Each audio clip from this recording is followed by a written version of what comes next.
এই ভিডিওতে সর্বোচ্চ মেনশনকারী দুজন পেয়ে যাবেন কাচ্চি ভাইয়ের পক্ষ থেকে বাসমতি কাচ্চি এবং তেহেরি। আজকের ভিডিওতে আপনারা কাচ্চি ভাই টাঙ্গাইল ব্রাঞ্চে কিভাবে বাসমতি কাচ্চি বানায় সেটি দেখতে পারবেন এবং এর পাশাপাশি কাচ্চি ভাইয়ের বাসমতি কাচ্চি থেকে শুরু করে তেহেরি কেমন ছিল খাবারগুলো সকল কিছু থাকবে আজকের এই ভিডিওতে।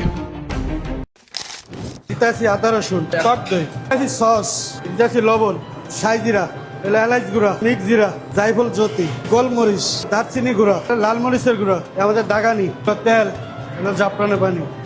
এখন ওনারা সকল মশলাগুলো একসাথে ভালো মতো মিক্স করে নিচ্ছে। আমাদের খাসির মাংস, ওনাদের এই মিক্সকৃত মশলাগুলো ওনাদের খাসির প্রত্যেকটা পিসের সাথে আবার ভালো মতো মিক্স করে নিচ্ছে এবং এর পাশে প্রস্তুত হয়ে গিয়েছিল ওনাদের সেই বাসমতি কাচ্চির রাইসগুলো। বাসমতি রাইসের উপরে তারা দিয়ে দিচ্ছে পেঁয়াজের বেরেস্তাগুলো। পানির সাথে ওনাদের মিক্সকৃত কিছু মশলা মিক্স করে তাদের এই প্রস্তুত প্রণালীগুলো সম্পন্ন করে এবং সেই কাচ্চির পাতিলটি তারা তাদের চুলায় দিয়ে দেয়। প্রায় ঘন্টা খানিকের মধ্যে তাদের এই বাসমতি কাচ্চি প্রস্তুত হয়ে যাবে এবং তাদের কাস্টমারদের সামনে তারা খাবারগুলো পরিবেশন করবে।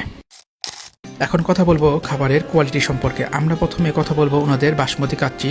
এটা নিয়েছিলাম আমরা খাদক কাচ্চি, যার দাম ছিল 490 টাকা। যেখানে সাধারণত বাসমতি কাচ্চিতে 2টি মাটনের পিস থাকে আর এই খাদক কাচ্চিতে আপনারা 4টি মাটনের পিস পাবেন। ওনাদের বাসমতির রাইসগুলো আরেকটু ঝরঝর এবং মশলাযুক্ত হলে আমার কাছে বেশি ভালো মনে হতো, কিন্তু ওনাদের মাটনের প্রশংসা করতেই হবে, খুবই সফট ছিল এবং খুবই মজা ছিল ওনাদের মাটনের পিসগুলো। মাটনের এই পিসগুলো যেন পার্সেলে এরকম বড় থাকে, এটি ওনাদের কাছে আমার একটি রিকোয়েস্ট থাকবে। এখন কথা বলবো আমাদের নেক্সট আইটেম মাটন তেহেরি নিয়ে। কাচ্চি ভাইয়ের মাটন তেহেরির দাম ছিল 260 টাকা। মাটন তেহেরিতে প্রথমে কথা বলা যাক মাটন তেহেরির রাইসগুলো নিয়ে।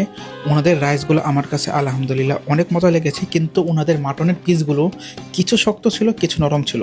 অবশ্য ভিডিওর ফলে আমাদের প্রায় 25 মিনিট দেরি হয়ে গেছিল ওনাদের এই মাটন তেহেরিতে খেতে, কিন্তু কাচ্চির থেকে ওনাদের এই মাটন তেহেরিতে আমার কাছে বেশি জোশ লেগেছে। ওনাদের বাদামের শরবতের মধ্যে মিষ্টির পরিমাণটা একদম স্বাভাবিক ছিল, যেই কারণে খেতে বেশি মজা লাগতেছিল, কিন্তু বাদামগুলো পিস পিস করে দেওয়ার জন্য ওনাদের হাইলি রেকমেন্ডেড করা হলো। লাস্ট ইন দ্য লিস্ট কথা বলবো এখন ওনাদের 70 টাকার বোরহানি নিয়ে। ওনাদের এই বোরহানির মধ্যে বিয়ে বাড়ির বোরহানির একটি স্বাদ মিশ্রিত ছিল।